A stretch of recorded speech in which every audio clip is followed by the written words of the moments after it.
Hello everyone, Class 7 History, Chapter 1 Tracing Changes Through a Thousand Years. Look at the map. Take a look at maps 1 and 2. Map 1 was made in 1154 CE by the Arab geographer Al Idrisi. The section produced here is detail of the Indian subcontinent from his larger map of the world.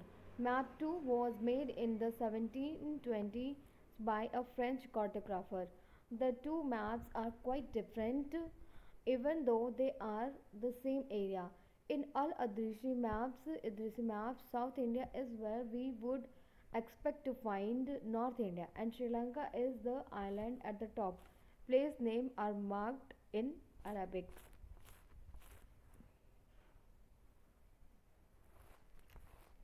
Who is cartographer? A person who makes maps. Look here. And there are some well known names like Kannauj in Uttar Pradesh, spelt in the map as Kannauj. Map 2 was made nearly 600 years map 1, during which time information about the subcontinent had changed considerably. This map seems more familiar to us, and coastal areas in particular are surprisingly detailed. This map was used by European sailors and merchants of the Voyages. See chapter 6. Look at the area in the interior of the subcontinent on map 2. Are they as detailed as those on the coast? Follow the course of the river Ganga and see how it is shown. Why do you think there is a difference in the level of detail and accuracy between the coastal and inland areas in this map? Equally important in the fact that the science of cartography differed in the two periods. When historians read documents, maps, and text from the past, they have to be sensitive to the different historical backgrounds, the context in which information about the past was produced, new and old terminologies. If the next context in which information is produced changes with time, what about language and meaning? Historical records exist in a variety of language which have changed considerably over the years. Medieval Persian, for example, is different from modern Persian. The difference is not just with regard to grammar and vocabulary, the meaning of word also take change over time. Take the term Hinduism, Hindustan, for example. Today we understand it as India, the modern nation state. When the term was used in the 13th century by Minhaj-e-Siraj, a chronicler who wrote in Persian, he meant the Ganga and Yamuna. He used the term in the political sense for lands that were a part of the dominions of the Delhi Sultan. The areas included in the term shifted with the extent of the Sultanate. By the term never included South India. By contrast, in the early 16th century, Babur used Hindustan to describe the geography, the fauna, and the culture of the inhabitants of the subcontinent. As we will see later in the chapter, this was somewhat similar to the way the 14th century poet Amir Khusro used the word Hind, Hind. While the idea of a geographical and cultural entity like India did exist, the term Hindustan did not carry the political and national meanings which we associate with it today. Historians today have to be careful about the terms they use because they mean different things in the past. Take, for example, a simple term like foreigner. It is used to mean someone who is not an Indian. In the medieval period, a foreigner was any stranger who appeared, say, in a given village, someone who was not a part of that society or culture. In Hindi, the term Pardesi might be used to describe such a person, and in person, Ajnabi, a city dweller, therefore might have regarded a forest dweller as a foreigner. But two peasants living in the same village were not foreigners to each other. even though they may have had different religious or caste backgrounds. Historians and their sources. Historians are different types of sources to learn about the past, depending upon the period of their study and the nature of their investigation. Last year, for example, you read about rulers of the Gupta dynasty and the Harshvardhana. In this book, we will sorry, we will read about the following 1,000 years from roughly 700 to 1750. You will notice some continuity in the sources used by historians by the study of this period. They still rely on coins, inscriptions, architectures, and textual records for information. Archi- but there is also considerable discontinuity. The number of variety of textual record increased dramatically during this period. This slowly displaced other types of available information. Through this period, the paper gradually became cheaper and more the value of paper. Compare the following. In the middle of the 13th century, a scholar wanted to a copy of a book, but he did not have enough paper, so he watched the writing of a manuscript he did not want, dried the paper and used it. A century later, if you brought some food in the market, you could be lucky and have the shopkeeper wrap it for you in some paper. When was paper more expensive and easily available in the 13th or 14th century? Widely available paper used to it write holy text, chronicles of rulers, letters, and teaching of saints, petition and judicial records, and for register of accounts and taxes. Manuscripts were collected by wealthy people, rulers, monasteries, and temples. They were placed in libraries and archives. These manuscripts and documents provide a lot of detailed information to historians, but they are also difficult to use. There was no printing press in those days, so scribes copied manuscript by hand. If you have ever copied a friend's homework, you would know that this is not a simple exercise. Sometimes you cannot read your friend's handwriting and are forced to guess what is written. As a result, there are small but significant difference in your copy of your friend's work.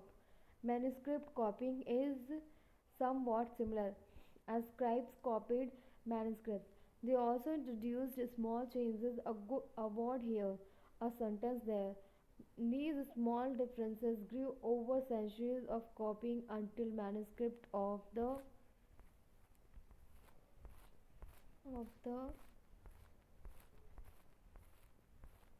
same text became substantially different from one another.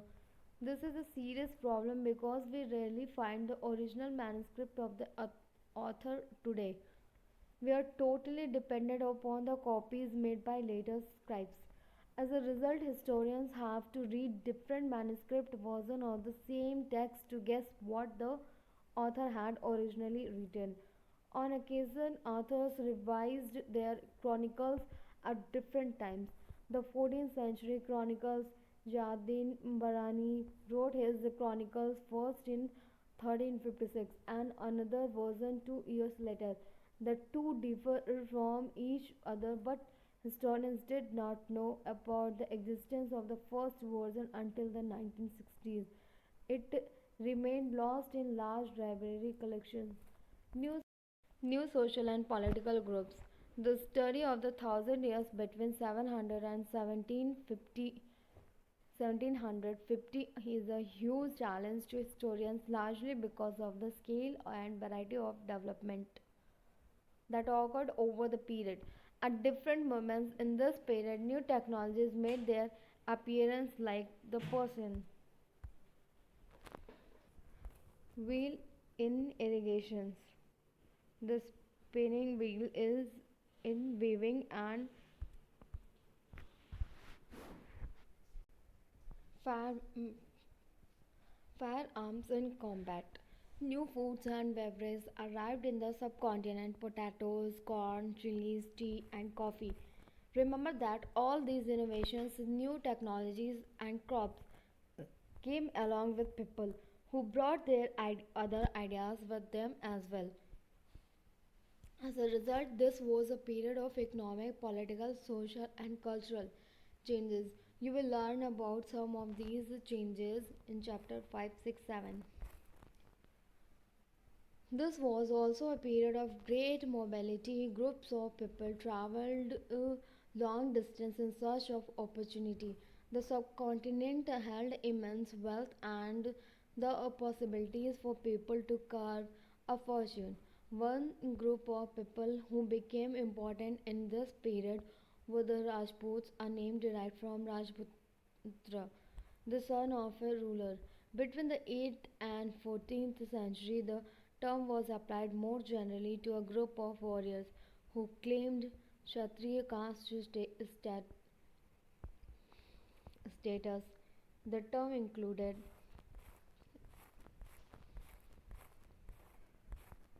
not just rulers and chieftains, but also soldiers and commanders who served in the armies of different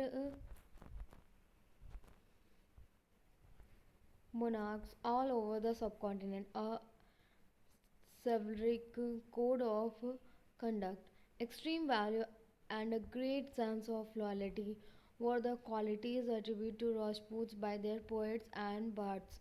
Other groups of people, such as the Marathas, Sikhs, Jats, Ahoms, and Kasthas, a caste of scribes and secretaries, also used the opportunities of the age to become politically important. Throughout this period, there was a gradual clearing of forest and extension of agriculture, a change faster and more complete in some areas than in others. Changes in their habitat forced many forest dwellers to migrate. Others started tilling the land and became peasants. These new peasants group gradually began to be influenced by regional markets, chieftains, priests, monasteries, and temples. They became part of large complex society and were required to pay taxes and offer goods and services to local lords. As a result, significant economic and social difference emerged amongst peasants. Some possessed more productive land, others also kept cattle, and some combined artisanal work with agricultural activity during the lean season. As society became more differentiated, people were grouped into jatis as subcastes and ranked on the basis of their backgrounds and their occupations. Ranks were not fixed permanently and varied according to the power, influence, and resources controlled by members of the jati. The status of the same jati could vary from area to area. Jatis framed their own rules and regulations to manage the conduct of their members. These regulations were enforced by an assembly of elders, described in some areas as the Jati Panchayat, but Jatis were also required to follow the rules of their villages. Several villages were governed by a chieftain together. They were only one small unit of a state.